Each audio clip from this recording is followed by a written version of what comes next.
5 দফা দাবি বাস্তবায়নের লক্ষ্যে বাংলাদেশ জামাতে ইসলামী মাদারীপুর জেলা শাখার উদ্যোগে বিক্ষোভ মিছিল ও জেলা প্রশাসকের কাছে স্মারকলিপি প্রদান করা হয়েছে। রোববার সকালে শহরের ইটেরপুল মাইক্রোস্ট্যান্ড থেকে একটি সংক্ষিপ্ত সমাবেশের মাধ্যমে কর্মসূচির সূচনা হয়। পরে একটি বিক্ষোভ মিছিল বের হয়ে জেলা প্রশাসক কার্যালয়ের সামনে গিয়ে শেষ হয়। শেষে জেলা প্রশাসকের মাধ্যমে প্রধান উপদেষ্টার বরাবর স্মারকলিপিটি প্রদান করা হয়। বিস্তারিত থাকছে এস.এম. আজহার হোসেনের প্রতিবেদনে।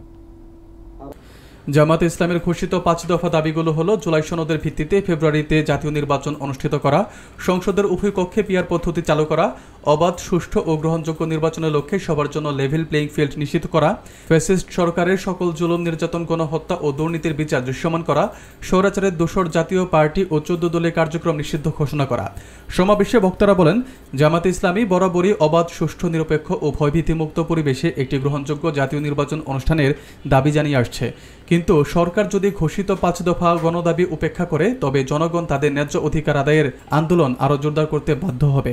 স্মারকলিপি প্রদানের সময় উপস্থিত ছিলেন জামাত ইসলামীর মাদারীপুর জেলা শাখার আমির মাওলানা মুখলেসুর রহমান, ফরিদপুর অঞ্চলের টিম সদস্য মাওলানা আব্দুস সুবহান খান, সদর থানা আমির মাওলানা হুমায়ুন কবির, কালকিনি থানা আমির মাওলানা রকিবুল ইসলাম, কেন্দ্রীয় শ্রমিক কল্যাণ ফেডারেশনের প্রতিনিধি কাজী আব্দুল বাশার সহ অন্যান্য নেতৃবৃন্দ।